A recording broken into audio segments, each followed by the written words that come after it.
నీ ఘనమైన బలమైన నామాన్ని బట్టి మిమ్మల్ని ఎంతగానో స్తుతిస్తూ ఉన్నానయ్యా. ఇంతవరకు నీ సన్నిధి మాతో ఉంచారు. పాటల ద్వారా, స్తుతి ఆరాధన ద్వారా మీరు మహిమ పొందుకున్నందుకు స్తోత్రాలయ్యా. ఈ శ్రేష్టమైన సమయంలో ప్రభా, నీ వాక్యము కొరకు మేమందరం ఎదురు చూస్తున్నాం ప్రభా. దుప్పు నీటి వాగుల కొరకు ఆశపడినట్లుగా నా ప్రాణము నీ వాక్యము కొరకు ఆశపడుచున్నది ప్రభా. ఎండిన భూమి వర్షము కొరకు ఎదురు చూచినట్లుగా నా ప్రాణము నీ వాక్యము కొరకు ఎదురు చూస్తున్నదయ్యా. నాతో మీరు మాట్లాడండి ప్రభా, నన్ను దర్శించండి. నీ మాటలో శక్తి ఉన్నది, బలం ఉన్నది, జీవం ఉన్నది ప్రభా. ఓటి కొండ వంటి వాడిని ప్రభా, ఖాళీ పాత్రగా నీ సన్నిధికి వచ్చానయ్యా. నీ వాక్యంతో నన్ను నింపండి ప్రభా. నన్ను బలపరిచి మహిమ పొందుకోమని యేసు నామములో అడుగుచున్నాము తండ్రి, ఆమేన్. సర్వాధికారియు నిరంతర స్తోత్రార్హుడైన యేసుక్రీస్తు నామంలో దూరాన సమీపన్న దేవుడి మాటలు వింటున్న మీ అందరికీ నా ప్రేమ వందనాలు, కృతజ్ఞతలు తెలియపరుస్తున్నాను. దేవుడు మిమ్మల్ని, మీ కుటుంబాలు దీవించునుగాక. మన విస్తరి గ్రంథాన్ని వచనము ధ్యానం చేస్తూ వస్తున్నాం. పోయిన వారము మనం ఏం ధ్యానించాం చెప్పండి? 8వ అధ్యాయం. ఓకే, ఏంటది అంశం? ఏమిటది? అది రాజు ద్వారా మొర్దెకైకి అధికారము పొందుకున్నాడు. అధికారం గురించి మనం మాట్లాడాం. ఈరోజు అధికారానికి గుర్తుగా మొర్దెకైకి రాజు ఏమిచ్చాడో అది మనం ఇప్పుడు ధ్యానం చేయబోతున్నాం. మీ పరిశుద్ధమైన గ్రంథాలు తెరిచి ఒక్కసారి ఆ వాక్యాన్ని మనం ధ్యానం చేద్దాం. ఎస్తేరు గ్రంథము 8వ అధ్యాయము 2వ వాక్యాన్ని చదువుకుందాం. రాజు హామాను చేతిలో నుండి తీసుకునిన తన ఉంగరమును మొర్దెకైకి ఇచ్చెను. చాలు. ఈరోజు మన ధ్యానాంశం ఏమిటంటే, రాజుగారి ద్వారా ఉంగరాన్ని పొందుకొన లేదా ధరింప చేసిన మొర్దెకై. ఉంగరం గురించి ఈరోజు మనము ధ్యానం చేయబోతున్నాం. ఉంగరం అంటే మీకు టక్కుని గుర్తొచ్చేది ఏంటి చెప్పండి?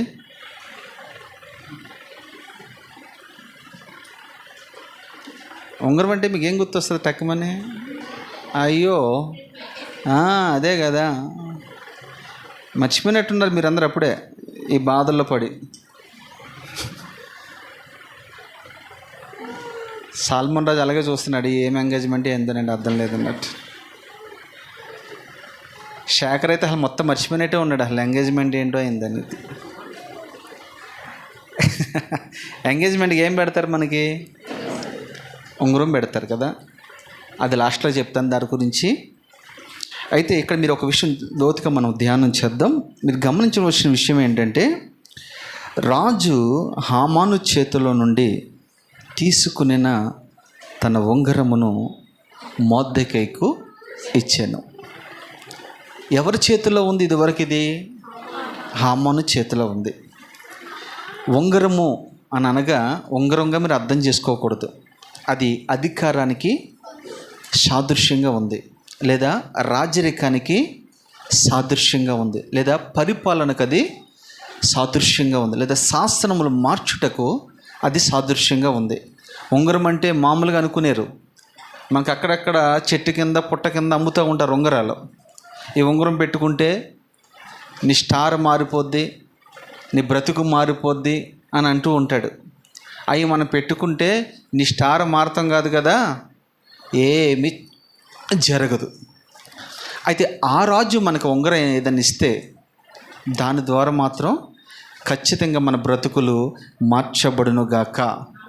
మెట్టుకు అక్కడ మీరు ఆలోచించవలసిన విషయం ఏంటంటే, హామాను అధికారంలో ఉన్నాడు, అధికారాన్ని కోల్పోయాడు.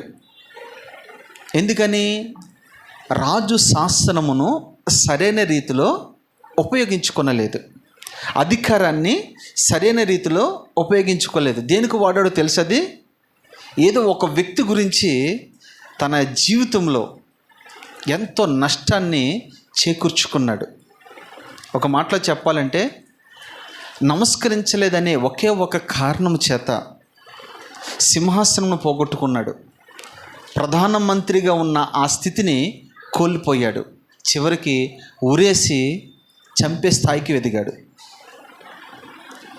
ఇక్కడ మనం ఒక పాఠం నేర్చుకోవాలి. ఏంటంటే, దేవుడు మనందరికీ అధికారం ఇచ్చాడు. పోయిన వారం మనం విన్నాం, మనందరికీ దేవుడు అధికారం ఇచ్చాడు. అధికారాన్ని మనము ఎక్కడ పడితే అక్కడ, ఎలా పడితే అలాగా వాడకూడదు. వాడితే ఏమవుతుంది? అది ఒకానొక దినాన దేవుడు మన యొద్ద నుంచి తీసివేస్తాడు. నీకు ఎన్నో తలాంతులు దేవుడు ఇచ్చాడు. ఇక్కడ కూర్చున్న ప్రతి ఒక్కరికి ఏదో ఒక తలాంతు దేవుడు ఇచ్చాడు. ఆ తలాంతుని దేవుని రాజ్య విస్తరణ కొరకు, రాజ్య వ్యాప్తి కొరకు, ఆత్మల సంపాదన కొరకు, దేవుని మహిమపరచడానికో ఆ అధికారాన్ని వాడాలే కానీ మన ఘనత కొరకు, మన పేరు కొరకు, మన పొగడతల కొరకు అధికారాన్ని మనము వాడకూడదు. హామాన్ అదే చేశాడు. రాజు ఇచ్చాడు, దాన్ని దేనికి ఉపయోగించుకున్నాడంటే తన ఘనత కొరకు ఉపయోగించుకున్నాడు, తన పేరు కొరకు ఉపయోగించుకున్నాడు. దేవుడు చూస్తాడు నీ వద్ద నుంచి ఆ అధికారాన్ని నీ పగవాడికి ఇస్తాడు, లేదా నీ సహోదరుడికి ఇస్తాడు. అవునంటారా కాదంటారా? అధికారాన్ని ఎప్పుడు కూడా మనము సద్వినియోగం చేసుకునేవారుగా ఉండాలే కానీ దుర్వినియోగం చేసుకునేవారుగా ఉండకూడదని ఇక్కడ మాటలు బట్టి మనకు అర్థమవుతున్నాయి. మీకు బాగా తెలుసు, సౌలు రాజు అయ్యాడు. మొట్టమొదటి రాజు ఇజ్రాయేల్కి ఎవరు చెప్పండి? సౌలు ఆజ్ఞను అతిక్రమించాడు. బలి అర్పించమంటే క్రొవ్విని వాటిని మాత్రము ప్రక్కన పెట్టాడు. అమాలికులు అందరూ కూడా సంహరించమంటే కొన్ని వాటిని ప్రక్కన దాచిపెట్టాడు. అప్పుడు సమూయేలు ప్రవక్త వచ్చి అంటాడు, ఏంటి ఆ రంకెలేంటి, ఆ కేకలేంటి, నీ దొడ్లో ఏమున్నాయి అని అడిగాడు. అయ్యా, అది యెహోవాకు బలి అర్పించుటకు క్రొవ్విన వాటిని, మంచి వాటిని, బలమైన వాటిని ప్రక్కన పెట్టానయ్యా. ఎందుకు పెట్టావయ్యా అంటే అది యెహోవాకు బలి ఇచ్చుటకని అంటాడు.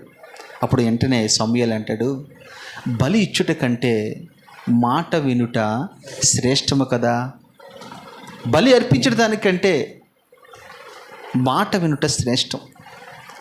నువ్వు పాట పాడిన దానికంటే, కానుకలు ఇచ్చేదానికంటే, ఏదో పరిచర్య నువ్వు చేసిన దానికంటే దేవుని మాట వినుట బహుశ్రేష్టం. అది దేవుని మాట ఎవరైతే వింటారో వారికి దేవుడు అధికారాన్ని ఇస్తాడని వాక్యము సెలవిస్తుంది. అధికారం ఉంటే మనం ఏం చేయగలమో మీకు బాగా తెలుసు. అధికారం అంటే పవర్ అని.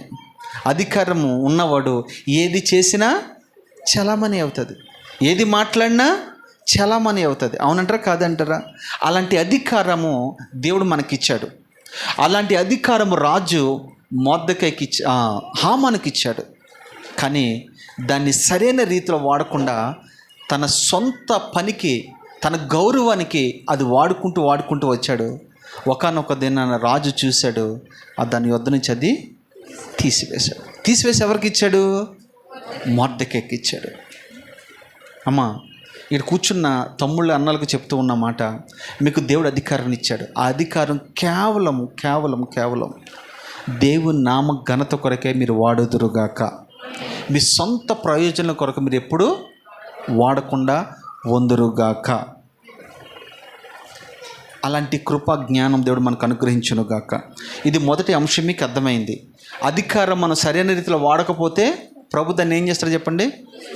మీకు ఇంకా అర్థమయ్యే వాడుక భాషలో చెప్పాలంటే 5 తలాంతులు, 3 తలాంతులు, 1 తలాంతు మీకు బాగా తెలుసు కదా. ప్రభు ఏమన్నాడు? ఇవి జాగ్రత్తగా మీరు వాడండి, నేను మరలా వచ్చి వారి దగ్గర లెక్క చూసుకుంటానని అన్నాడు.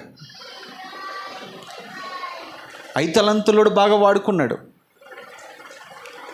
తర్వాత 3 తలంతులోడు కూడా మంచిగా వాడుకున్నాడు. 1 తలంతుడు ఏం చేశాడు?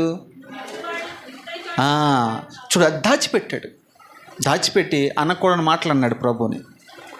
అప్పుడు ఆ 1 తలంతుని తీసుకొచ్చి ఎవరికి ఇచ్చాడు తెలుసా? 5 తలంతులు ఉన్నవాడికి ఇచ్చాడు. నీ దగ్గర ఉన్న 1 తలంతు అయినా సరిగ్గా వాడకపోతే వాడబడినోడికి ఇచ్చేస్తాడు అది. అందుకే నేను చెప్తూ ఉంటాను, మీకు ఇచ్చిన తలంతులు చాలా అద్భుతంగా ఉన్నాయి. నేను వింటూ ఉంటాను కాబట్టి, మీరు పాటలు పాడుతూ ఉంటారు కాబట్టి, ప్రార్థన చేస్తూ ఉంటారు కాబట్టి నేను వింటూ ఉంటాను.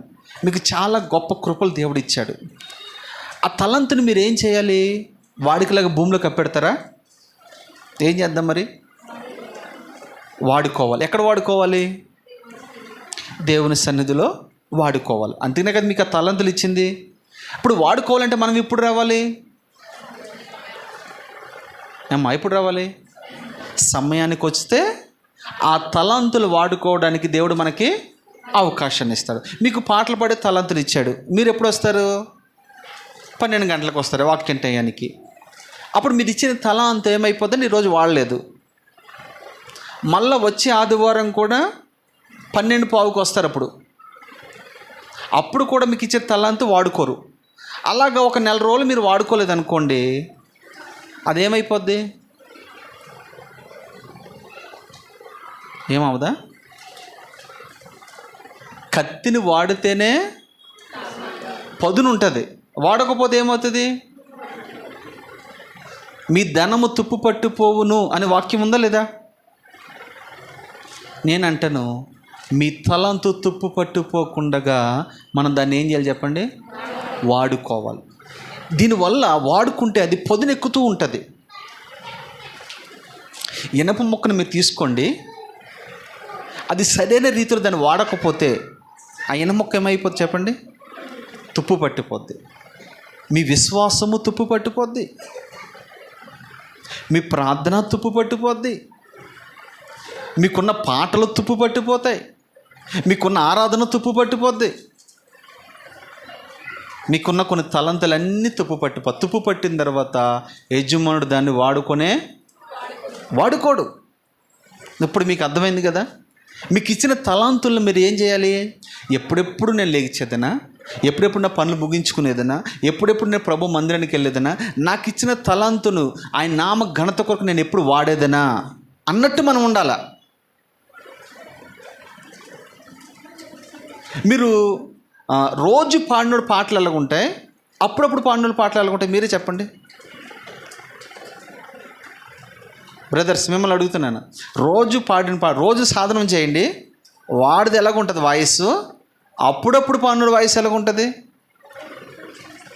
రోజు ప్రార్థన చేసిన వాళ్ళు ప్రార్థన ఎలాగుంటుంది, అప్పుడప్పుడు ప్రార్థన చేసిన వాళ్ళు ప్రార్థన ఎలాగుంటుంది. అప్పుడప్పుడు చేసిన ప్రార్థన ఎలాగుంటుంది? తండ్రి ప్రభు అదే అంటాడు. ఇక రెండో మాట రాదు. ఇక విన్నోడికి ఇసుకొస్తుంది. అప్పుడప్పుడు పాటలు పాడతారు చూసారా, వాడికి నాలాగా ఇటు పోద్ది. ఏంటి? రాగం ఉండదు, తాళం ఉండదు.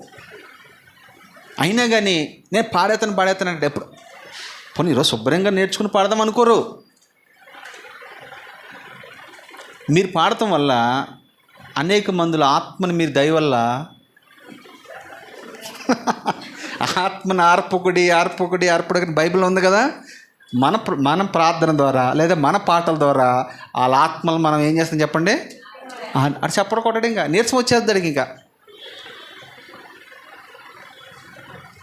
ఈ రోజు కాడి నుంచి నేను సీరియస్గా చెప్తున్నాను, మీకు ఇచ్చిన తలాంతులను దేవుని సన్నిధిలో వాడండి. లేదంటే ఆయన ఒకరోజు లెక్క అడుగుతాడని మీకు తెలియదు. ఎంతకీ తెలీదా? లెక్క అడుగుతాడు. ఆ లెక్క అడిగేటప్పుడు మనకు ఖచ్చితంగా ఉండాలి. ఇంకొకటి విషయం చెప్తున్నాను మీకు, ఎవరి కోసం ఇక్కడ మీరు పాటలు పాడేది అవసరం లేదు. మళ్ళీ చెప్తున్నా, ఎవరో కొరకు మీరు పాటలు పాడేదే కాదు ఇక్కడ కావాల్సింది. పోటీ కాదు ఇక్కడ, ఎవరి కొరకు పాటలు పాడేది కాదు. దేవుని మహిమపరచడానికి మనం పాటలు పాడాలి. అవునా కదా? నాకు రావండి బాగా, నీకు వస్తే ఏంటి, రాకపోతే ఏంటి, రాపోయినా పర్లేదు పాడు. ఎవరేమనుకోరు. ఇక్కడ ఎవరేమని అనుకుంటే నాకు చెప్పండి.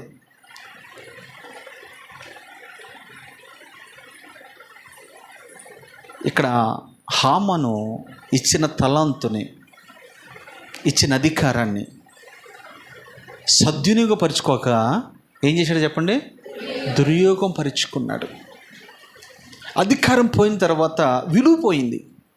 విలువ పోయిన తర్వాత ఎవ్వరు లెక్క చేయట్లేదు. ఇక మీకు తెలుసా, మీకైనా నాకైనా ఏదైనా కొద్దో గొప్ప విలువ ఉందంటే ఎవరి ద్వారా? ఆయన ద్వారా. అవునంటారా కాదంటారా? లేదా మనకి ఎవరు విలువ ఇస్తారు చెప్పండి? మనంత పోటుగా ఇంకెవరు లేరని దేశంలో, ఈ ఊర్లో ఎవరు లేరైనా చెప్పండి, ఎవరు లేరైనా? నిజంగా ఆ విషయంలో నేను ఖచ్చితంగా చెప్పగలను. ఒకప్పుడు మా ఊరు వెళ్తే నా పేరు చెప్తే అందరు తిడతారు మిమ్మల్ని ఒకప్పుడు. ఇప్పుడు అదే ఊరికి మీరు వెళ్తే నా పేరు చెప్తే 2 చేతుల దండం పెడతారు.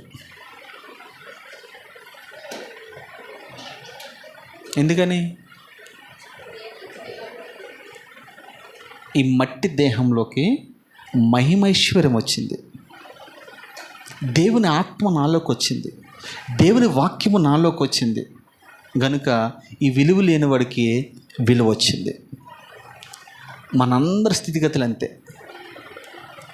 దయచేసి ఇచ్చిన తలాంతులను వాడుకోవడానికి మనం ట్రై చేద్దాం. ఈరోజు నేను ఉంగరాల గురించి, లేదా దాని ఇంగ్లీష్లో ఏమంటారు, రింగ్ గురించి మాట్లాడుకుందాం. ఓకేనా? 4 అనుభవాలు నేను చెప్తాను. జాగ్రత్తగా మీరు రాసుకోవడానికి ప్రయత్నం చేశాను. ఆ అధికారాన్ని ఇచ్చిన ఉంగరం కొన్న అధికారం ఏంటి, దేనికి బైబిల్ అది ఉపయోగపడింది అనే విషయాలు నేను తొందరగా చెప్తూ ఉంటాను. చక్కగా మీరు రాసుకోవడానికి లేకపోతే ప్రయత్నం చేయండి. ఆదికాండము 41 అధ్యాయము 41 నుంచి మనం చదువుకుందాం. చూడము.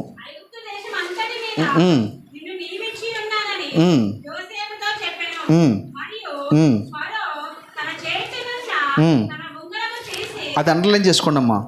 తన చేతినున్న ఉంగరమును తీసి యోసేపు చేతిలో పెట్టి సన్నపు నారబట్టలు అతనికి తొడిగించి అతని మెడకు బంగారు గొలుసు వేసి తన 2వ రథం మీద అతన్ని ఎక్కించాను.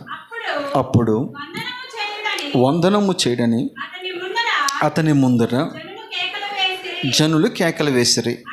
అట్లు ఐగుప్తు దేశం అంతటి మీద అతను నియమించెను.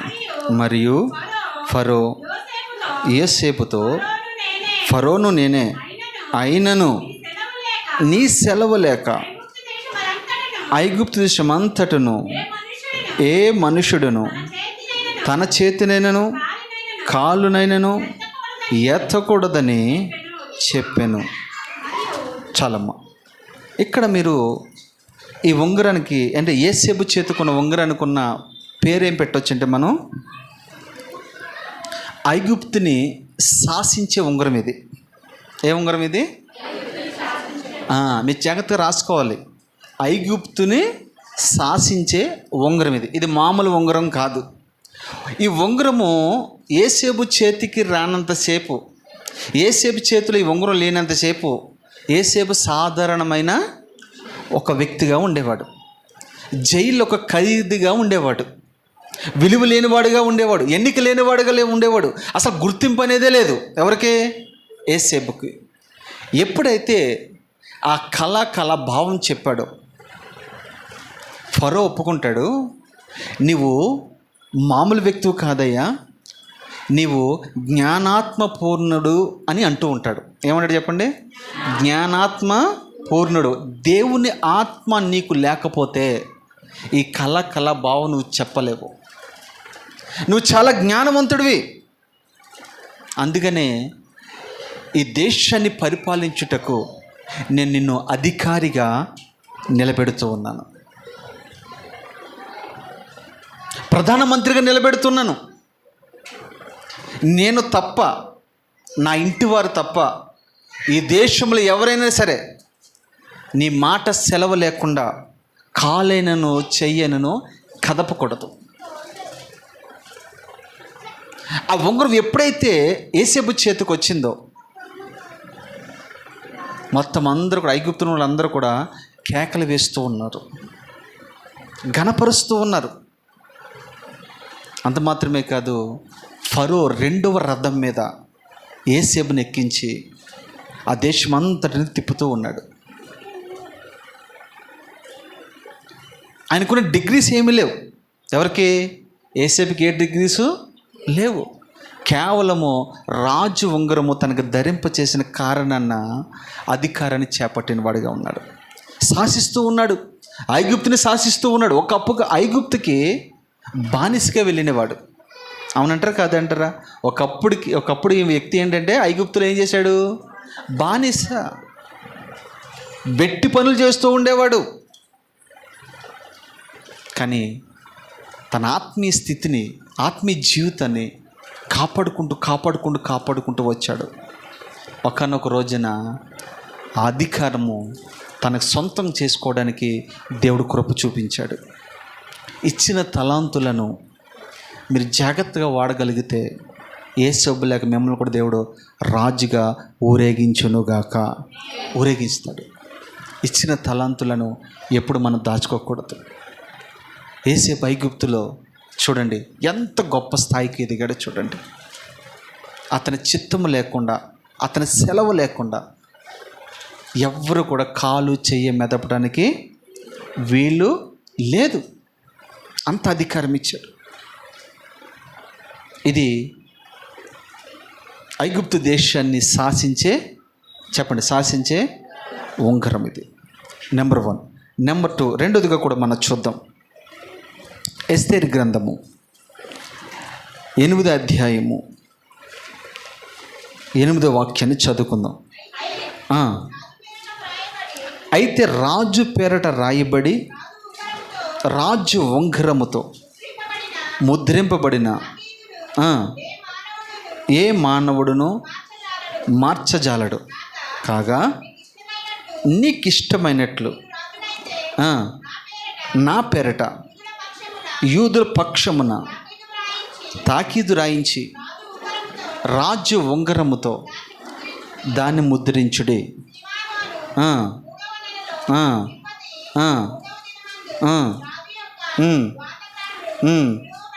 చాలు, ఇది నెక్స్ట్ టైంలో నేను చెప్తాను విషయాలన్నీ. అయితే అక్కడ మీరు గమనించవలసిన విషయం ఏంటంటే, ఈ ఉంగరానికి మనం పెట్టే పేరేంటో తెలుసా?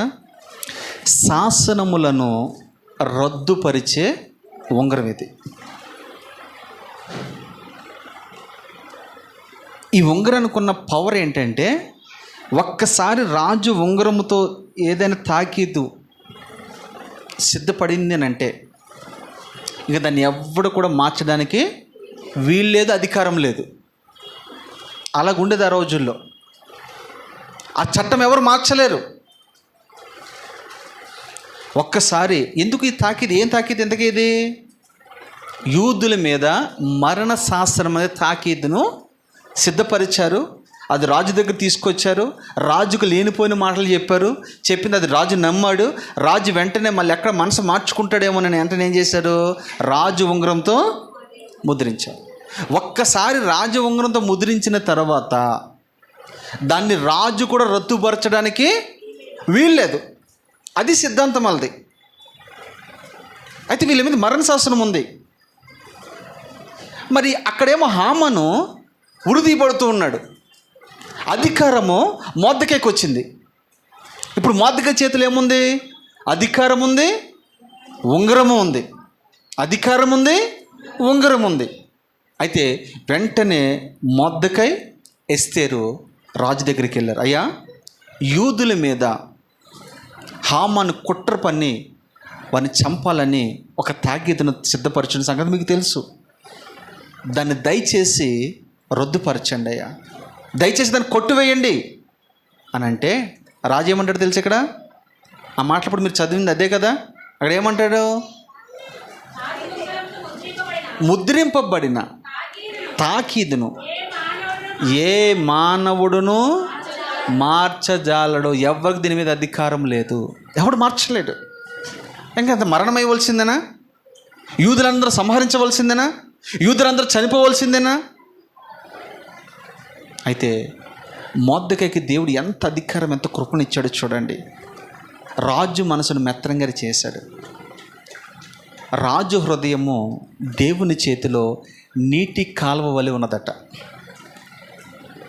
మళ్ళా చెప్తున్నాను, ఏ మానవుని హృదయమైనను, అది రాజైనను రైతైనను, గొప్పవాడైనను పేదవాడైనను, జ్ఞానవంతుడైనను జ్ఞానం లేనివాడైనను, ఎవరు హృదయమైనను దేవుని చేతిలో ఉన్నాయి. మీకు తెలుసా అది? రాజు హృదయము దేవుని చేతిలో నీటి కాలువ వలె ఉన్నదంట. దాన్ని తన చిత్త వృత్తి చొప్పున ఆయన త్రిప్పుతూ ఉంటాడు. ఈ రాజు అప్పుడో కఠినంగా ఉండేవాడు, కానీ రాజు తన హృదయాన్ని మెత్తనగా చేశాడు. తిప్పాడు దేవుడు. ప్రభు ఒక మాట అంటాడు కదా, ఫరో హృదయంను కఠినపరిచిన వాడిని నేనే, చెప్పండి, మెత్తన చేయవాడును నేనే కఠినపరుస్తున్నాను మీ మీద. అయితే ఎప్పుడైతే మొర్దెకై అధికారంతో పాటు రాజు ముద్ర ఉంగరాన్ని పొందుకున్నాడో, రాజుకు లేని అధికారం ఒక మాటలో చెప్పాలంటే మొర్దెకైకి ఉంది. అప్పుడు అంటే రాజు అంటాడు, అయ్యా ఆ శాసనం అయితే నేను మార్చలేను, కానీ అది ఏ మనుషుడు మార్చలేడు, కానీ అయితే నువ్వు అధికారంతో కూడిన ఒక ఉంగరం పొందుకున్నావు కదా, అది దేవుడు నీకు అనుగ్రహించాడు కదా, నువ్వు సంపాదించుకున్నావు కదా, ఇప్పుడు అధికారం నీ చేతిలో ఉంది. అయితే నువ్వేం చేస్తావంటే వేరొక పత్రాన్ని సృష్టించండి, అది పాత వదిలిపెట్టేసేయండి, క్రొత్తది ఒక దాన్ని మీరు తయారు చేయండి, మీరు దాంట్లో ఏమైనా రాసుకోండి. రాయబడిన ఆ పత్రం మీద ఇదిగో నీకు ఇచ్చిన రాజు ముద్ర ఉంగరం ఉందో చూసారా, దానితో ముద్రించండి. శాస్త్రం అంతా రద్దు చేయబడుతుంది. కొత్త చట్టాన్ని తీసుకురండి.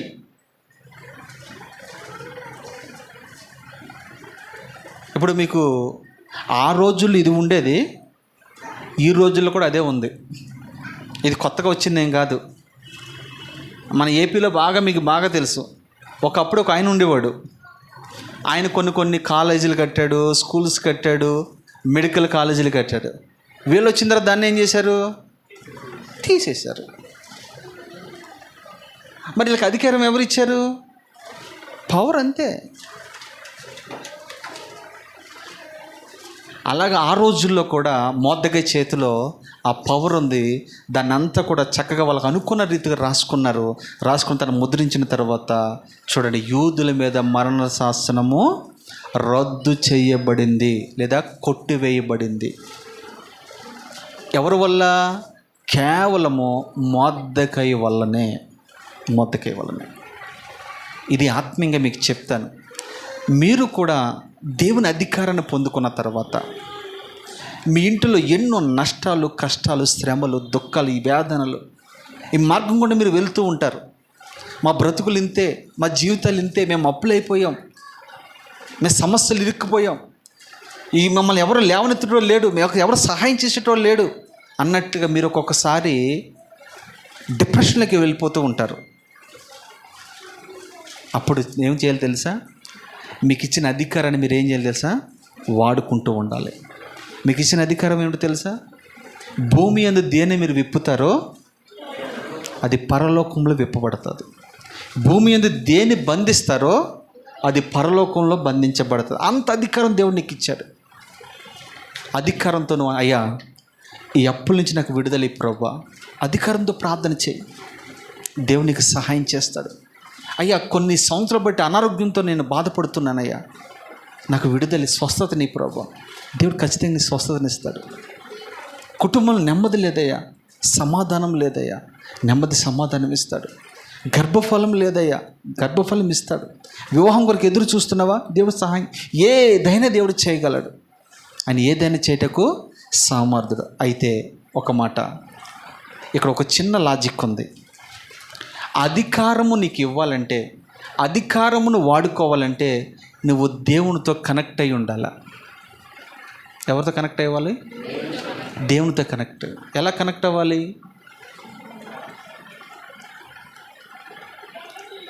ప్రభు అంటాడు కదా, నేను నిజమైన ద్రాక్షవల్లిని, నాలో మీరు అంటుగట్టబడిన తీగలై ఉన్నారు. అంటే అర్థం ఏంటి? అతుకబడిన, నాలోనే మీరు అంటుకట్టబడి ఉన్నారు. నాలో ఉన్న సారము మీలోకి సప్లై అవుతూ ఉంటుంది. అప్పుడు మీరు ఫలిస్తారు. అధికారం మీకు అప్పుడు పనిచేస్తుంది. నాకు వేరే ఏమి చేయలేవు, నువ్వేమి చేయలేవు, నీ వల్ల ఏం కాదు. అధికారం మనకుంది అని అంటే, అధికారం ఫలించాలంటే లేదా అధికారం ఉపయోగపడాలంటే దేవునితో మనం ఎప్పుడు కనెక్ట్ అయి ఉండాలి. దేవుని సన్నిధిలో ఉంటూ ఉండాలి. మనము వేసవకాలం వస్తే చాలు ఎక్కడికి వెళ్ళిపోతాం? మనం దేవుని విడిచిపెట్టి వెళ్ళిపోతాం. పెళ్ళిళ్ళు వస్తే చాలు దేవుని విడిచిపెట్టి వెళ్ళిపోతాం. చుట్టాలు వస్తే చాలు దేవుని విడిచిపెట్టి వెళ్ళిపోతాం. వర్షం వస్తే చాలు, చివరికి నీళ్ళు వచ్చినా సరే ఆదివారం మనం ఏం చేస్తాం చెప్పండి? నీళ్ళు సారం పనిచేస్తుందా? అప్పుడప్పుడు చర్చకొస్తాం మనం. మొర్దెకై మీరు గమనిస్తే, గేటు కీపర్ ఉన్న ఈ మొర్దెకై ప్రధానమంత్రిగా మార్చబడ్డాడు. చాలా నమ్మకస్తుడిగా ఉన్నాడు. ఇచ్చిన పనిలో, ఇచ్చిన దాంట్లో నువ్వు నమ్మకంగా ఉంటే దేవుడు నిన్ను కూడా ఒక ప్రధానమంత్రిగా, అధికారిగా నిలబెట్టునుగాక. ఈ ఉంగరానికి ఉన్న గొప్ప పవర్ ఏంటో తెలుసా? శాసనములను రద్దుపరిచే బలమైన పవర్ ఆ ఉంగరానికి ఉంది. ఐగుప్తులనేమో ఐగుప్తుని శాసించే ఉంగరముగా మనం విన్నాం. రెండవది శాసనం, అంటే నువ్వు ఏదైనా శాసించవచ్చు. ఇప్పుడు ఎవరి దగ్గరైనా మీ ఇంట్లో ఏదైనా దెయ్యం పడింది అనుకో, మీరు ఏం చేయాలి తెలుసా? శాసించడం అంటే ఏంటి? యేసు నామములో ఈ దెయ్యము ఆ వ్యక్తిని విడిచి పారిపోవునుగాక. ఆమెన్. వెళ్ళిపోద్ది. అయ్యో మా ఇంట్లో దెయ్యం ఉంటుంది అయ్యారు, రెండు అని అంటాం కాదు. మా అబ్బాయికి ఒంట్లో బాగాలేదు, రెండు అయ్యా ప్రార్థన చేయని అంటాం కాదు. అడగండి, తప్పలేదు, వస్తాం. ఒకవేళ మేము మీకు అందుబాటులో లేనప్పుడు మీరేం చేస్తారు? ఏం చేస్తారు? మోకరించి ప్రార్థన చేయాలి. మీకు అధికారం ఉంది కదా. యేసుక్రీస్తు అధికారం గల నామంలో ఈ జ్వరాన్ని నేను గద్దిస్తూ ఉన్నాను తండ్రి. గద్దించబడుతుంది, కడుపు పోతుంది, అన్నీ పోతాయి. అధికారాన్ని మీరు సరైన రీతిలో ఉపయోగించుకోవాలి. అది ఉపయోగించబడాలంటే, అధికారం మీకు పని చేయాలంటే మీరు దేవునితో అంటుకట్టబడి ఉండాలి, దేవునితో కనెక్ట్ అయి ఉండాలి. ఒకవేళ మీరు ఊర్లో కనుక వెళ్ళారనుకో, ప్రార్థన మర్చిపోకూడదు, వాక్యం చదవటం మర్చిపోకూడదు, దేవుని సన్నిధికి వెళ్ళటం అక్కడైనా దేవుని సన్నిధికి వెళ్ళండి. ఎక్కడ? ఊర్లోకి వెళ్ళినా వెళ్ళాలి. మన ఇంట్లో అమ్మ నాన్న అంటారు, ఈ ఊరు కొత్తగా వచ్చా కదా, మా ఛానల్ ఎందుకు కదా, ఇంక దేవుని సన్నిధికి ఏం చేస్తావు, కాసేపు మాట్లాడుకుందాంరా, మాట్లాడుకుంటూ ఉంటారు. అట్లా ఉండకూడదు. నువ్వెక్కడికి వెళితే అక్కడ దేవుని సన్నిధి నీతో ఉండునుగాక. ఏలి అంటాడు కదా, నేను ఎవరిని సన్నిధిలో అన్నాడా లేదా? నేను ఎవరి సన్నిధిలో ఉన్నానో. ఎలీషా కూడా అదే అంటాడు, నేను ఎవరి సన్నిధిలో ఉన్నానో. మన దేవుని సన్నిధిలో ఉంటే అధికారం పనిచేస్తుంది. ఒక మాటలో చెప్పాలంటే, చేప మీకు బాగా తెలుసు కదా, చేప నీటిలో ఉన్నంతసేపే దానికి అధికారం, బలం. ఒక్కసారి నీటి నుంచి బయటకు వస్తే, ముసలి మీకు బాగా తెలుసు కదా, అది నీటిలో ఉన్నంతసేపే బయటకు వస్తే చిన్నపిల్లలు కూడా దాంతో ఆటలాడతారు. మనం కూడా దేవుని సన్నిధిలో, నీళ్ళు అంటే వాక్యానికి సాదృశ్యంగా ఉంది, మనం కూడా వాక్యంలో అంటుకట్టబడి ఉండాలి. అలాంటి కృప దేవుడు మనకు అందరికీ దయచేయునుగాక. 3వ అధికారం గురించి చూద్దాం. దానియేలు గ్రంథము 6:14.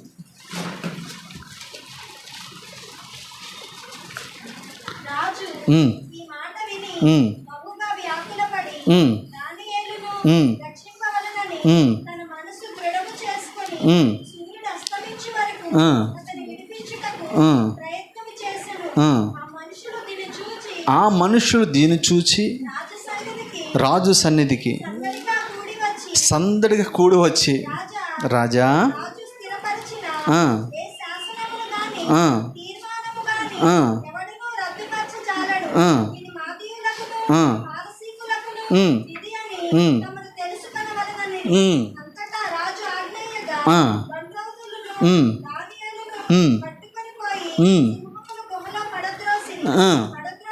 పడదోయిగా రాజు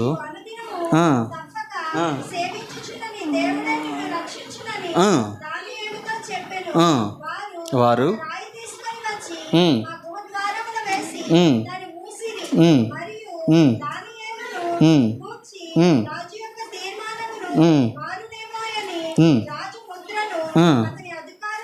చూడండి. ఒకసారి ఆగమ్మ. అక్కడ మీరు జాగ్రత్తగా ఆ మాటను మీరు అండర్లైన్ చేసుకోండి. ఇక్కడ ఏముందంటే రాజు మనసు ఏమైనా మారుతుందేమో, అర్థమైందా? రాజు మనసు దానియేలు పక్షాన మార్చబడతాదేమో, దానియేలు చూసి జాలి పడతాడేమో, కనికర పడతాడేమో అని ఏం చేశాడంటే చదవం ఇప్పుడు. మరియు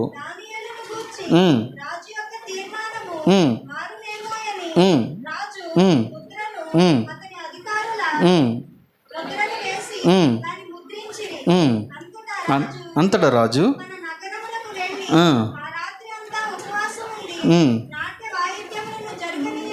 జరగనీయలేదు, అతని నిద్ర పట్టకపోయాను.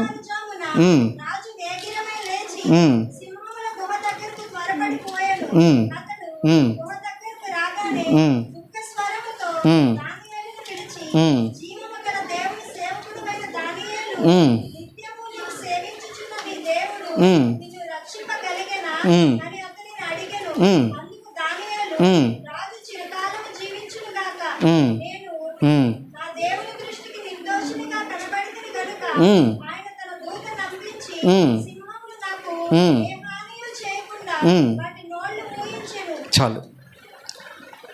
ఇక్కడ మీరు ఈ ఉంగరానికి పెట్టబడిన పేరు ఏంటంటే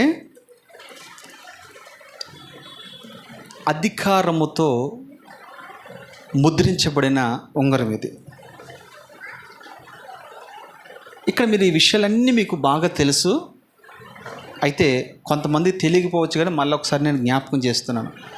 ఈ సందర్భం ఏంటయ్యానంటే అక్కడ దానియేలు, షడ్రక్, మేషక్, అబేద్నెగోలు వీళ్ళు నలుగురు కూడా మంచి యవనస్తులు. వాస్తవానికి వీళ్ళందరూ చెరపట్టబడిన వారు. దానియేలు ఎందుకు సింహాల బోన్లో వేశారు? ఏం తప్పు చేశాడు? ఏమైనా దొంగతనం చేశాడా? ఏదైనా పాపం చేశాడా? రాజద్రోహం చేశాడా? ఏం చేశాడని చేశారు చెప్పండి? ప్రార్థన చేశాడని ఒకే ఒక కారణం చేత ఏం చేశాడు చెప్పండి? సింహాల బోన్లో వేశారు. వీళ్ళు ఇతను మంచి గుర్తింపు వచ్చేసింది, మంచి పేరు వచ్చేసింది. అక్కడ కొంతమంది ఇతని మీద కుట్ర పన్నారు. ఇతను ఎలాగైనా పట్టుకోవాలి, ఎలాగైనా ఇతని దగ్గర తప్పులు మనం కనుగోవాలి అన్నట్టు కొంతమంది ఇదే పని మీద కంకణం కట్టుకుని కూర్చున్నారు. కానీ దానియేలు దగ్గర ఏ తప్పు కనబడట్లా, ఏ పాపము కనబడట్లా. ఏదైనా పట్టుకుని మనం రాజుకి అప్పచెప్పి అధికారం తీసేసుకుందాం, మనం సరసాల్లో వేద్దాం అన్నట్టు ఎంతో ప్రయత్నాలు చేస్తూ ఉన్నారు అక్కడ. కానీ దానియేలు ఎక్కడ కూడా దొరకట్లా. నీతిగాను యథార్థంగాను యెహోవా యందు భయభక్తులు కలిగిన వాడుగా అతను ఉంటూ ఉన్నాడు. అయితే వాళ్ళు ఒక ఆలోచన చేశారు. ఏంటి తెలుసా? ఈ దానియేలు కొన్ని వీక్నెస్ ఒకటే. ఏంటి ఆ వీక్నెస్? ప్రార్థన. ప్రార్థన అనే వీక్నెస్ ఉంది మనోడి దగ్గర. భోజనం లేకపోయినా ఉండగలడు, కానీ మీరు ఎవరన్నా వాళ్ళు చేస్తారా? మనం కూడా భోజనం చేసే ముందు ప్రార్థన చేస్తాం. ఏమని?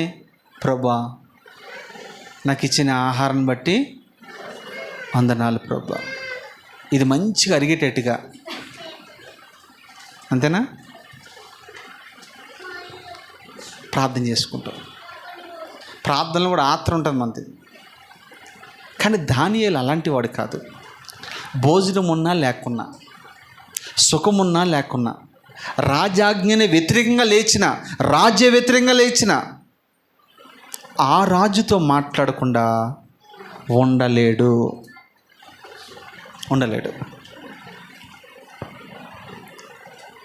ఒకసారి ఒక యథార్థమైన సంఘటన ఏంటంటే, విక్టోరియా మహారాణి మీకు తెలుసు కదా, ఆమె ఒక రథం మీద ఏదో పని మీద వెళ్తూ ఉంది వేగంగా. ఆ ప్రక్కనే ఒక చిన్న దైవజనుడు ఉన్నాడు. అక్కడికి వెళ్ళి, నేను ఎలాగ దూరం వచ్చాను కదా, ఆ దైవజనుని ఒకసారి పిలవండి అని ఆమె రథంలో కూర్చుని, విక్టోరియా మహారాణి మంచి పేరుగాంచినది, ఆ చిన్న దైవజనుని పిలిపించమని 2 పని వాళ్ళని పంపించింది. ఆయన ఏం చేసిన ఇంట్లో అంటే ప్రార్థన చేసుకుంటూ ఉన్నాడు. ప్రార్థన చేసుకుంటున్నాడని కాసేపు బయట నిలబడ్డారు, మళ్ళీ వెళ్ళారు, మళ్ళీ ప్రార్థన చేసుకుంటున్నాడు. చివరిగా ఉండపట్లేక రాణి మళ్ళీ కోప్పడుతుందేమోనని వెళ్ళి లెగ్గొడితే ఇలాగ అన్నాడు, అయ్యా విక్టోరియా మహారాణి గారు, మీ ఇంటి ముందు రథం మీద మీ కొరకు ఎదురు చూస్తున్నారు, మీతో ఏదో మాట్లాడాలంటారు, రండి అయ్యా అని అన్నారు.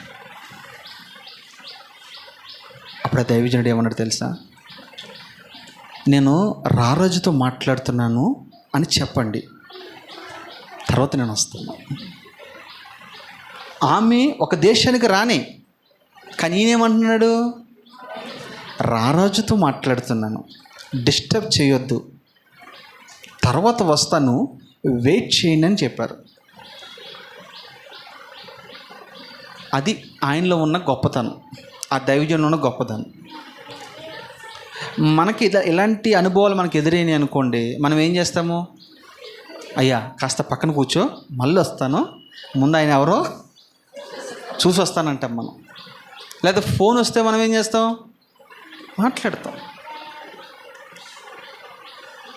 ఎందుకు ఈ విషయం చెప్తున్నా తెలుసా? ప్రార్థన అంటే నువ్వు ఏకాంతముగా ప్రభుతో మాట్లాడేది. అందుకనే ప్రభు అంటాడు కదా, ఇలాంటి డిస్టర్బెన్స్లు ఉంటాయనే ప్రభు ఏమన్నాడు? ఏమేసుకోమన్నాడు? తలుపు వేసుకోండి, రహస్యమందు నీ తండ్రితో మీరు మాట్లాడండి, అప్పుడు ఆయన మీకు ప్రతిఫలం ఇస్తాడు. ఈ అనుభవం కలిగిన వాడు దానియేలు. ప్రార్థన చేయకపోతే ఉండలేడు. శాస్త్రం బయలుదేరిందన్న సంగతి దానియేలుకు తెలుసు. ఇది మరణ శాస్త్రం అని దానియేలుకు తెలుసు. నన్ను చంపేస్తారని దానియేలుకు తెలుసు. నన్ను సింహాల బోన్లో వేస్తారు, ఇది రాజ్యాజ్ఞ మీరితే నా పని అయిపోయినట్టే, ఇంక ఈ భూమి మీద నేను ఉండడానికి లేదిక అని తెలుసు. అయినా క్షణికమైన జీవితము కొరకు ఏమాత్రమో వెంపర్లాడలేదు, కానీ శాశ్వతమైన జీవితము కొరకు, నిత్య జీవితము కొరకు, యుగ యుగాలు దేవునితో గడిపే ఆ శాశ్వతమైన జీవితము కొరకు దానియేలు చాలా తునప్రాయంగా ఇచ్చాడు దేన్ని, ఆ శాశ్వత జీవితాన్ని. ఒక మాట అనుకున్నాడు మనోడు, ఏమని? ఇవాళ కాకపోయినా రేపైనా, చెప్పండి, ఇవాళ కాకపోతే రేపైనా చనిపోవాలి. మనమే శాశ్వతంగా ఉన్నాం కదా. నాకు మరణం రాదని ఎవరైనా ఉన్నారు ఇక్కడ? నేను ఇంకా కొన్ని సంవత్సరాలు బ్రతుకుతాను ఎవరో చెప్పగలరా? చెప్పలేము కదా. దానియేలు చూడండి, ఇక్కడ చనిపోతాననే సంగతి తెలిసి కూడా అందులో పరాయి దేశంలో ఉన్నాడు. భాష కాని భాష అది, ప్రాంతం కాని ప్రాంతం అది, దేశము కాని దేశం అది. అక్కడ నా అన్నవారు ఎవరూ లేరు అక్కడ. అయితే ఎలాగ ఉండాలి చెప్పండి? అక్కడ మామూలుగా దీనుడిగా ఉండాలా లేదా? లోబడేవాడిగా ఉండాలా లేదా? కానీ దానియేలుకు ఉన్నది ఏంటి తెలుసా? ఆ రాజు చేతిలో సమస్తము ఉన్నాయి. ఆయన సింహాల నోట నుంచి నన్ను ఆయన తప్పించగలడు. ఏముంది? విశ్వాసం ఉందా లేదా? ఆయన నమ్ముకున్న దేవుని పట్ల దానియేలుకి ఏముంది చెప్పండి? విశ్వాసం ఉందా లేదా? ఏమని? మరణం నుంచి జీవంలోకి నా దేవుడు నన్ను తప్పిస్తాడు, దాటించగలడు. సింహాల గుహలో వేసినా దేవుడు నన్ను తప్పిస్తాడు. ఏదైనా చేయగలడు నా దేవుడు. ఒక్క మాట నమ్మాడు దానియేలు. ఏంటి తెలుసా? జీవ మరణములో ఆయన వశంలో ఉన్నాయి. ఆయన చిత్తము లేకుండా తల వెంట్రుక కూడా నేలన రాల్చబడదు. మీకు తెలుసా, మనం ఎప్పుడు చనిపోవాలో దేవునికి తెలుసు. ఎక్కడ చనిపోవాలో దేవునికి తెలుసు. ఎలా చనిపోవాలో దేవునికి తెలుసు. అన్నీ దేవునికి తెలుసు. ముందు రాసి పెట్టాడు. ఆయన రాసి పెట్టిన ప్రకారమే జరిగిద్ది. నీది నాదేమీ జరగదు. దానియేలు అది గమనించి వెంటనే ఆ రాజుతో మాట్లాడటం ప్రారంభించాడు. తలుపేసుకున్నాడు. మనకులేగా ఓపెన్గా కాదు, తలుపేసుకున్నాడు. వీళ్ళకి అర్థమైపోయింది. అంత వెతుకుతున్నారు. ఆ రాజ దర్బార్ అంతా వెతికారండి. ఎక్కడ దానియేలు కనబడలేదు. ఓహో, వీళ్ళు నలుగురికి అర్థమైంది. ఈ దానియేలు ఇప్పుడు ఎక్కడ ఉంటాడు? ఈ టైంలో సమయం 3 అయింది. ఎక్కడ ఉంటాడు ఇప్పుడు? ప్రార్థన స్థలంలో ఉంటాడు. ప్రార్థన చేసుకుని అక్కడ దొరికేస్తాడు మనోడు. నేరుగా దానియేలు ఇంటికి వెళ్ళారు. దానియేలు ఇంటికి వెళ్తే దానియేలు ఏం చేస్తాడో తెలుసా?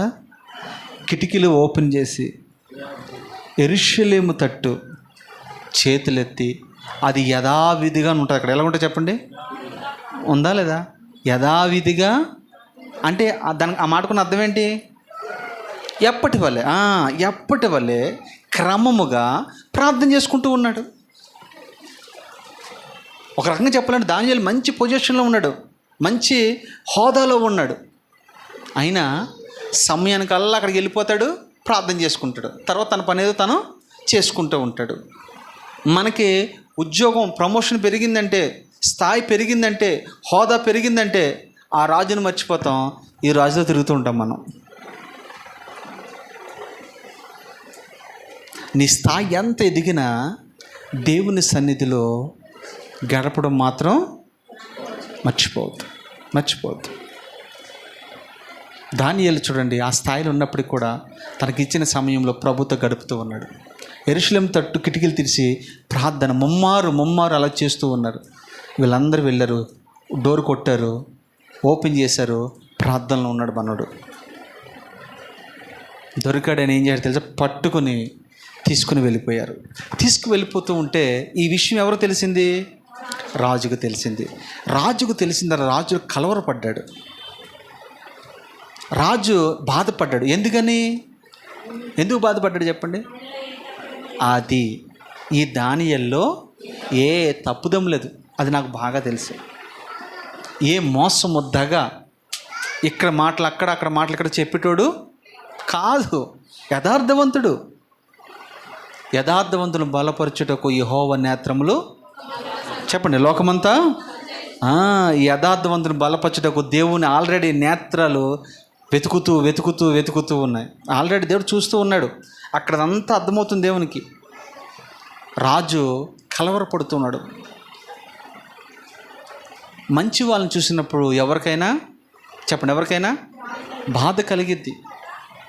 అలాగా బాధపడితే రాజు అయినప్పుడు కూడా పాపం చాలా బాధపడుతున్నాడు. అయ్యో నా దానియేలు అనవసరంగా సింహాల బోన్లోకి వెళ్ళిపోతున్నాడే, ఏ పాపం తెలియనివాడు కదా అని లోపల బాధపడి, ఒక రకంగా చెప్పాలంటే ఒక సామాన్యుడు మానవుడికి, అంటే ఒక సామాన్యమైన వ్యక్తికి, ఒక చెరపట్టబడిన ఒక బానిస విషయంలో రాజు బాధపడుతూ ఉన్నాడండి.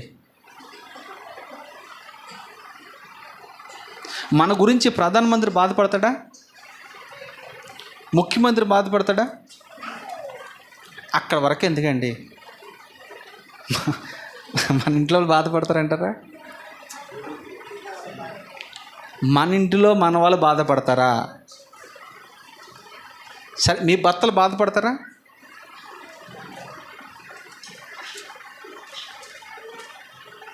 భార్యలు బాధపడతారా?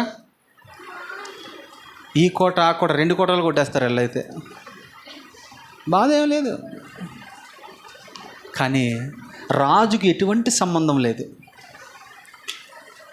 అందుకని ప్రభు అంటాడు, ఆ రాజు అయితే అంటాడు తెలుసా, తల్లి మరిచిన తండ్రి విడిచిన నేను నిన్ను విడవను ఎడపాయను, చూడుము నా అరచేతిలో నేను చెప్పుకోను, నేను నిన్ను ప్రేమిస్తూ ఉన్నాను, నీవు నన్ను ప్రేమించక మునిపే నేను నిన్ను ప్రేమిస్తూ ఉన్నాను, నీ కొరకు నేను ప్రాణం పెట్టానని ఆ రాజు మాట్లాడుతూ ఉన్నాడు. ఆ రాజు మన పట్ల ఎంత దయ ఉంది చూసారా. జ్ఞానవంతులు సిగ్గుపరచుటకు వెర్రివారిని దేవుడు ఎన్నుకుంటూ ఉన్నాడు. ఆ రాజు కూడా ఈ దానియేలు విషయంలో బాధపడుతూ ఉన్నాడు. ఆ బాధ ఎక్కడ వ్యక్తపరచకూడదనే ఉద్దేశం మీద నిజంగా దానియేలు కొరకు ఈ రాజు ఉపవాసం ఉన్నాడా లేదా? ఆ మాట చదువుతారు ఒకసారి. అంటే ఈ వార్త తెలిసిన వెంటనే తన నగరానికి వెళ్ళిపోయాడు. ఆ రాత్రి అంతా ఉపవాసం ఉన్నాడు. ఎలాంటి వాయిద్యములు కూడా చూసారా అక్కడ ఏం జరిగింది? రాజు ఇంట్లో ఏం జరిగింది? నాట్యాలు జరుగుతాయి, డ్యాన్సులు జరుగుతాయి. అందమైన అమ్మాయిలు అందరిని తీసుకొస్తారు, వాళ్ళు నాట్యం ఆడిపిస్తారు, డ్యాన్స్ చేయిస్తారు, విందు ఉంటుంది, అక్కడ మందు ఉంటుంది, చిందు ఉంటుంది. అంతేనా? మందు, విందు, చిందు ఉంటుంది. అవి చూసుకుంటే రాజుగారు చక్కగా ఆ మంచం మీద కూర్చొని చక్కగా ఆస్వాదిస్తూ ఉంటాడు. ఇవన్నీ ఆపేశాడు. ఆ ఇంట్లోకి వెళ్ళాలంటే అందరిని అన్నాడు, ఏయ్ బయట పడ. రాజుకి ఏమైంది ఈరోజు? ఈ ఇంట్లో ఒక్క శబ్దం కూడా వినపడకూడదు, ఒక్క నాటి గత్తె కూడా వినపడకూడదు. ఇక్కడ మనకి ఒక నాటకాలు కూడా వినపడకూడదు, డ్యాన్స్ వినపడకూడదు, సంతోషం అనేది ఏది వినపడకూడదు, అన్నీ బంద్. అప్పుడు అక్కడ మనలాంటి కొంతమంది ఉంటారు కదా, ఈయన చిందేస్తేనే మనకి ఏమైంది ఏంటి రాజుకి అనుకున్న మూలుకుని ఉంటారు. కానీ అవన్నీ ఆపిచ్చేసాడంట. ఎవరి కొరకు? దానియేలు ఏమవుతాడు ఈయనకి? అమ్మ ఏమవుతాడు దానియేలు? బంధువా? రక్త సంబంధికుడా? ఎవరు మరి? మంచి భక్తిపరుడు, నీతిమంతుడు, యథార్థవంతుడు. నీతిమంతుల కొరకు, యథార్థవంతుల కొరకు దేవుడు వెతుకుతూ ఉన్నాడు. దానియేలు విషయంలో నిజంగా రాజు ఉపవాసం, ఆయనకి అసలు ఉపవాసం అంటే ఏంటో తెలియదు పాపం. అయినా కానీ ఈ దానియేలు కొరకు ఉపవాసం ఉన్నాడండి. అందుకే నేను ఒక మాట చెప్తూ ఉంటాను మీకు, మీరు అందరి ప్రేమను సంఘంలో సంపాదించుకున్నారనుకోండి, మీకు ఏదైనా ఒంట్లో బాగోలేదనుకోండి, మీరు ఏదైనా ప్రమాదంలో ఉన్నారనుకోండి, సంఘం అంతా ఏం చేస్తారు తెలుసా? నేను అక్క కొరకు ఉపవాసం ఉండి పూట చేస్తాను, ఈరోజు అన్న కొరకు నేను ఉపవాసం ఉండి ప్రార్థన చేస్తాను. అలాగే ఒక్కొక్కరికి ఒకరు తెలియకుండా ఒకరు సంఘం అంతా కూడా నీ కొరకు ఏం చేస్తారు చెప్పండి? ఎలాగుంటే ప్రార్థన చేస్తారు మన గురించి? దానియేలులాగా మనం ఉండాలి. ఎలాగుండాలి? దానియేలు ఎలాంటి వాడంటే చాలా మంచి వ్యక్తి, అందరినీ సంపాదించుకున్నాడు. నేను అంటాను, ఈ సంఘంలో, మన సంఘంలో చిన్న సంఘం అయినప్పటికీ కూడా చాలామంది దేవుని కొరకు వస్తూ ఉంటారు. ఇంతమందిలో ఎంతమంది ప్రేమను సంపాదించుకున్నావు? ఈ ప్రశ్న మీకు అర్థమైందా నేను చెప్పిన ప్రశ్న? సంఘంలో ఒక్కొక్క వ్యక్తి ఎంతమంది ప్రేమను సంపాదించుకున్నారు? డబ్బులుగా సంపాదించుకోవటం, పేరు కదా సంపాదించుకోవడం, ప్రేమను సంపాదించుకోవటం.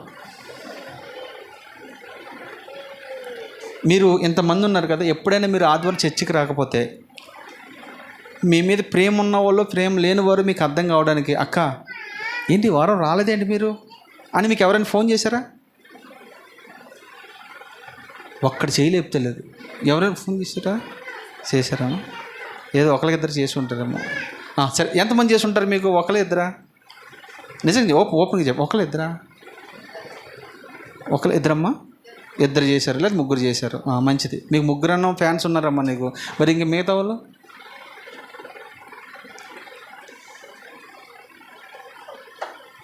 వాళ్ళు అనుకుంటారు మనసులో, ఈ వారం ఇది రాలేదురా బాబా, దరిద్రం పోయింది అనుకుంటారు.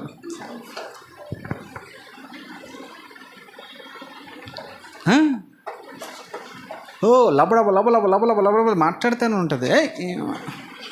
ఈ వారమైన ప్రశాంతంగా చెప్పండి. ఒక్కొక్కరు నెల రోజులు రాకపోయినా మాట్లాడరు, నెల రోజులైనా ప్రశాంతంగా ఉండాలని. ప్రేమ ఏదండి? సంఘంలో నువ్వు ఒక్క వారం కనపడకపోతే కనీసం నీకు 10 ఫోన్లన్నా రావాలి. 10 మంది అయినా నిన్ను ప్రేమించేటోళ్ళు ఉన్నారు సంఘంలో అని గుర్తుపెట్టుకో. ప్రత్యేకించి నువ్వు ప్రేమించిన వాళ్ళు నిన్ను ప్రేమించడం కాదు, నిన్ను ద్వేషించేటోళ్ళు, నీకు దూరంగా ఉన్నవాళ్ళు నిన్ను ప్రేమించి నీకు ఫోన్ చేసేవారుగా ఉంటే అదండి నిజమైన ప్రేమ. క్రీస్తును సంపాదించుకోవడం అంటే అది. దానియేలు ఆ రాజు ప్రేమను సంపాదించుకోవడం లేదా? రాజు ప్రేమను సంపాదించుకున్నాడు. ఆ రాజు ఉపవాసం ఉన్నాడండి. ఉపవాసం ఉండి రాత్రి అంతా అటు ఇటు నిద్ర పట్టట్లా, ఏం చేయాలి అర్థం కావట్లా. ఎప్పుడు తెల్లవారుతుంది ఎదురు చూశాడు. ఇప్పుడు ఉపవాసం ఉన్నవాడికి నిద్ర పడుతుందా? ఎందుకని? లోపల ఎలకలు పరిగెడతాయి కాబట్టి. అవునా కదా? ఎప్పుడు లేకపోతే 3 గంటలు వేసిపోతాడు. నిజంగా మీరు పొద్దున్నే లేగాలంటే రాత్రి మీరు ఏం చేయాలి? ఉపవాసం అవసరం లేదు, 1 ముద్ద తక్కువ తినండి చాలు. అర్థమైందా మీకు? 1 ముద్ద తక్కువ తింటే పొద్దున్న లేగుతారు లేదా? మనం అలా కాదు, మొత్తం ఫుల్ నిండుకుండా అనమాట, ఫుల్గా ఉండాల. పొద్దున్నగా ఎక్కడ లేగుతారు మీరు చెప్పండి? రాత్రి 1 ముద్ద తక్కువ తింటాం మంచిదే కదా? మంచిది. అది ఫుల్గా వేసేసారనుకోండి, మంచం మీద అటు ఇటు తిరుగుతారు, నిద్ర పట్టదు మీకు. దానియేలు గురించి మనం నేర్చుకోవాల్సిన విషయం ఏంటంటే, రాజుకు నిద్ర పట్టకుండా దానియేలు చేయగలిగాడు.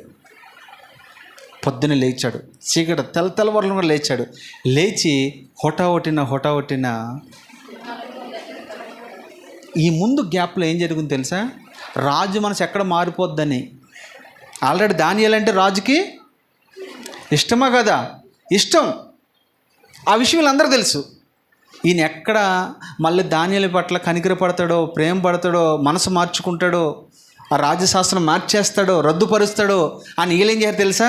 అక్కడ మీరు ఒక విషయం మీరు గమనిస్తే, వాళ్ళు 4 ముద్రలు వేశారట, రాజు కూడా. ఇది చాలా కఠినంగా ఉంది ఇక్కడ. ఆ మాట చదవండి ఒకసారి. రాజు యొక్క తీర్మానం మారునేమో. చూడ, ఇక్కడ 2 ముద్రలు ఉన్నాయి. ఇక్కడ ఇదివరకేమో మనం ఎంతమంది విన్నదేమో ఒకే ముద్ర, కానీ ఇక్కడ అధికార ముద్ర ఉంది, రాజు ముద్ర ఉంది. వీళ్ళిద్దరూ ఎందుకు వేశారు?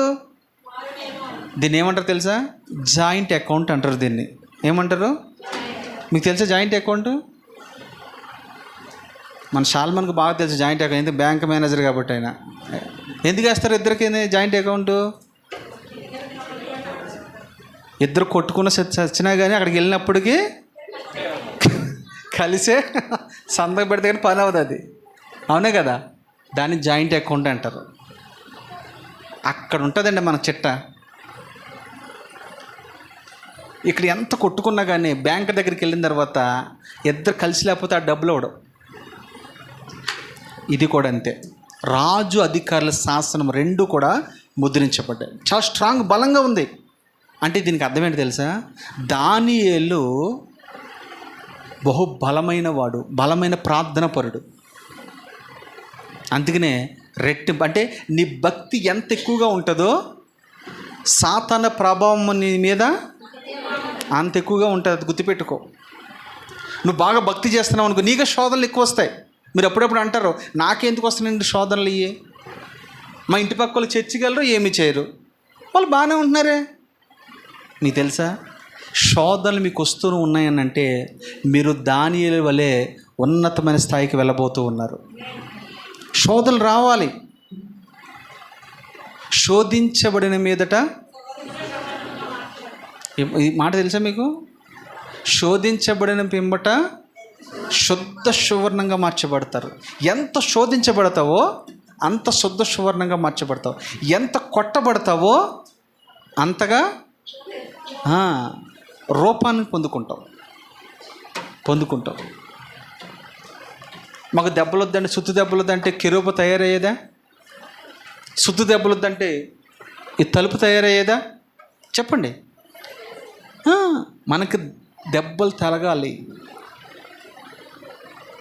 దానియేలు ఎక్కడ శాస్త్రం మార్చేస్తారో దానియేలు దాన్ని రాజుకు నిద్ర పట్టకుండా ఎలా అయిపోద్దని అన్నీ ఆలోచన చేసుకున్నారు. అయినా తెల్లవారుతుండగా పరుగున రాజే డైరెక్ట్గా సింహాల గుహ దగ్గరికి వెళ్ళాడు. అంతకుముందు ఒక మాట అన్నాడు దానియేలు విషయంలో, ఏమని? నీ దేవుడు నిన్ను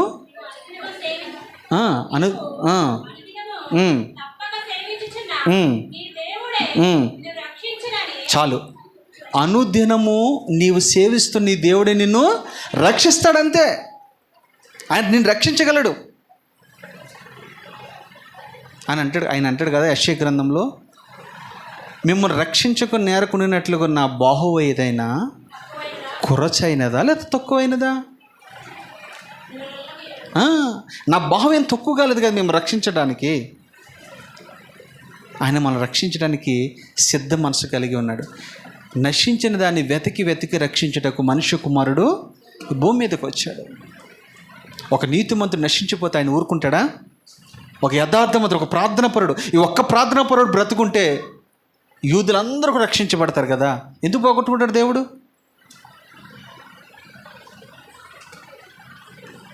రాజు తెలుసు, ఆ రాజు మనసు ఈ రాజుకు తెలుసు. నువ్వు నిత్యము సేవిస్తున్న నీ దేవుడు లేదా నీ రాజు నిన్ను ఖచ్చితంగా రక్షిస్తాడు. నిజంగా అదే చెప్తాను మీకు, నిత్యము నువ్వు ఆరాధిస్తున్న నీ దేవుడు నిన్ను దేంట్లో నుంచి అయినా తప్పించగలడు. అప్పుల నుంచి తప్పించగలడా లేదా? తప్పిస్తాడు. ఆర్థిక ఇబ్బంది తప్పిస్తాడు లేదా? తప్పిస్తాడు. నీ జీవితంలో ఏదైనా చేయగలడా లేదా? చేస్తాడు. నిత్యము నువ్వు సేవించే దేవుడు బలమైన వాడు. జ్ఞాపకం పెట్టుకోండి. అదే మాట అన్నాడు అప్పుడు. దాని తర్వాత కొన్ని దినాలు జరిగిన తర్వాత, ఆ రాత్రి అంతా అయిన తర్వాత ఎక్కడికి వెళ్ళారు తెలుసా? సింహాల గుహలోకి వెళ్ళాడు. ఎవరు? రాజు పరుగున వెళ్ళాడు. ఒక రకంగా చెప్పండి, రాజుకు విశ్వాసం ఉందంటారు లేదంటారు ఇక్కడ? లేదంటే ఏం చేసేవాడు? ఆ సింహాల బోన్లు వేసిన తర్వాత ఇంకేముంది, ఇంకా అందులోకి ఆ సింహాలంట. అప్పుడు ఆ సింహాలను గుణం ఏంటంటే, ఎవరినైనా ఇలా వేస్తానంటే ఒక వారం రోజుల వరకు వాటికి ఏమీ పెట్టరంట. పడతమే మొత్తం తినేస్తాయి. రాజుకు తెలుసు అది. అయితే రాజుకున్న విశ్వాసం ఏంటి తెలుసా? నిజంగా నువ్వు ఆరాధించే దేవుడు గొప్పవాడయ్యా, నిన్ను ఏ విధం చేత రక్షించగలడు. ఎందుకు తెలుసా ఆయనకి ఆ శక్తి? ఐగుప్తుల చరిత్ర అంతా వీళ్ళకి తెలుసు. లక్షలాది మంది పోషించగలిగాడు ఆయన. బండ నుంచి నీళ్ళు తెప్పించాడు ఆయన. ఏదైనా చేయగలడు ఆయన. ఈ సింహాల నుంచి తప్పించలేడా? తప్పిస్తాడని అన్యుడైన ఆ రాజుకి విశ్వాసం బలంగా ఉంది. ఆ ఉద్దేశం మీద పరుగున అక్కడికి వచ్చి అంటాడు, చదువున్నమాట, అతడు దుఃఖ స్వరముతో దానియేలును పిలిచి, జీవము గల దేవుని సేవకుడువైన దానియేలు, నిత్యము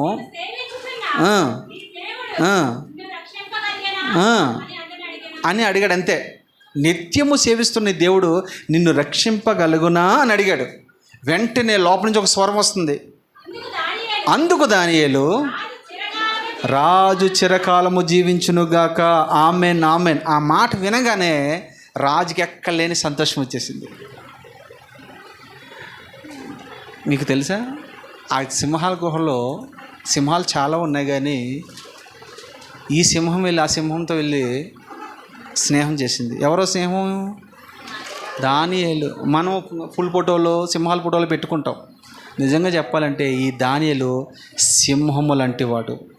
నీతిమంతులు సింహము వలె ధైర్యంగా ఉంటారు. ఈ దానియేలు నీతిమంతుడు, ధైర్యంగా సింహంలాగా లోపలికి వెళ్ళాడు.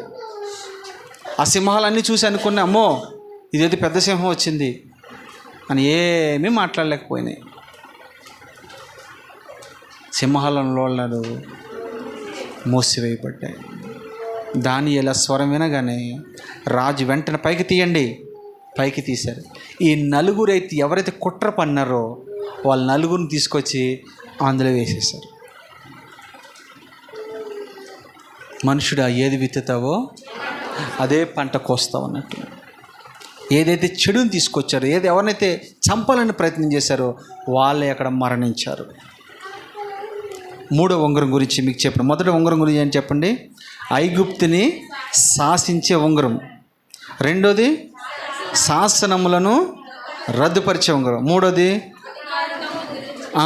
అధికారముతో ముద్రించబడిన ఉంగరం. 3 విన్నారు. చివరిగా 4వది పోగొట్టుకున్న జ్యేష్ఠత్వం లేదా పోగొట్టుకున్న కుమారత్వం మళ్ళా తిరిగి సంపాదించుకున్న ఉంగరం. ఎవరైనా గుర్తుపడి చెప్పగలరు? ఇది దేవునికి మహిమ కలుగును గాక. చదవండి అన్నమాట. లూకాసు సువార్త 15వ అధ్యాయము 20-22.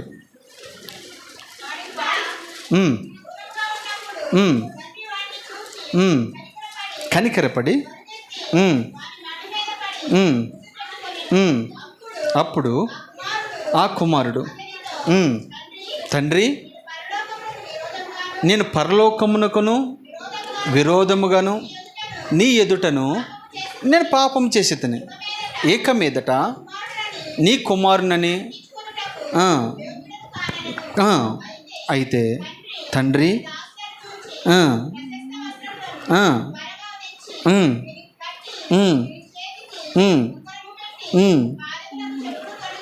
చాలు. ఈ ఉంగరానికి ఉన్న పేరేంటి చెప్పండి?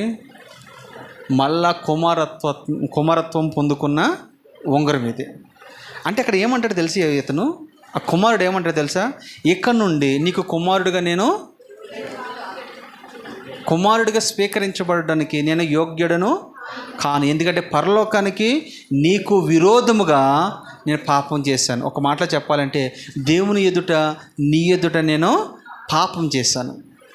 ఇంకా నీ ఇంటిలో ఒక పనివాడిగా ఉంటాను అంతే, కుమారుడిగా ఉన్నాను, నేను కొడుకుగా ఉన్నాను ఇంకా అని మాట్లాడుతూ ఉన్నాడు. అయితే ఆ తండ్రి జాలిగల తండ్రి కాబట్టి, ప్రేమగల తండ్రి కాబట్టి దగ్గర తీసుకుని హత్తుకుని వస్త్రాలన్నీ మార్పిచ్చి మళ్ళా ఉంగరం తన వేలికి పెట్టాడు. అయ్యా, నువ్వెంతైనా నా కుమారుడివే, నువ్వు బయటివాడికి కాదయ్యా, నువ్వు మారు మనసు పొంది తిరిగి వచ్చావు, ఇది చాలు నాకు అని మళ్ళా కుమారుడిగా స్వీకరించాడు. అదే చెప్తున్నాడు ప్రభు. మీరు ఎంత ఘోర పాపం చేసి లోకంలో ఉన్నా ప్రభు దినమెల్లా మీ కొరకు, నా కొరకు తన చేతులు చాపుంచాడు. ఏమని? దినమెల్లా మన కొరకైనా ఎదురు చూస్తూ ఉన్నాడు. తప్పిపోయిన కుమారుడు తిరిగి వస్తాడని, పడిపోయిన కుమారుడు తిరిగి వస్తాడని, కురుకుపోయిన కుమారుడు తిరిగి వస్తాడని. మనమేమనుకుంటామంటే ఒక వారం రోజులు, ఒక నెల రోజులు, 2 నెలలు చర్చికి వెళ్ళలేదు కదా, ఏమనుకుంటారో. అలాంటి బ్యాచ్ ఉన్నారు ఇక్కడ. ఏమనుకోండి, ఇది నా ఇల్లు, ఇది ఏమని నా ఇల్లా అమ్మ, మీకు అర్థమవుతుందా? మీరు ఒక 2 నెలలు రాకపోతే మీ మొక్కలు ఎలా ఉంటాయి చెప్పండి? దొంగోడు మొక్కల్లాగా ఉంటాయి. ఉండవా? నేనంటాను, ఇది ఎవరి ఇల్లు? ఇది నీ దేవుని ఇల్లు. ఇది నువ్వు ఎప్పుడైనా రావచ్చు, ఎప్పుడైనా వెళ్ళొచ్చు. దీనికి అది ఏ మాత్రము అమ్మో అన్నేమనుకుంటాడో, అక్కేమనుకుంటుందో, లేకపోతే పలానోడు ఏమనుకుంటాడో, ఎవడేమైనా అనుకొని అలా పొరపాటున మనము అనుకోకూడదు. దేవుని సన్నిధికి, ఆయన కృపా సన్నిధికి మనము ధైర్యముగా వచ్చుదుముగాక. ఈ ఉంగరంకున్న పేరేంటి చెప్పండి? మళ్ళా జ్యేష్ఠత్వం లేదా కుమారత్వము పొందుకున్న ఉంగరము. చివరి లాస్ట్ ఈ మాట చెప్పిన ముగిస్తాను. హగ్గయి గ్రంథం 22:3. హగ్గయి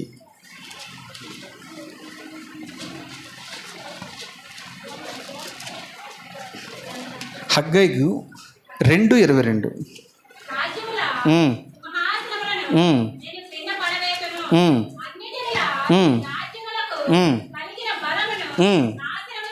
నాశనము చేయుదును,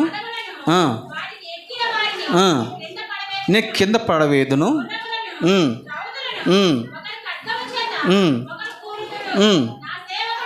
నా సేవకుడును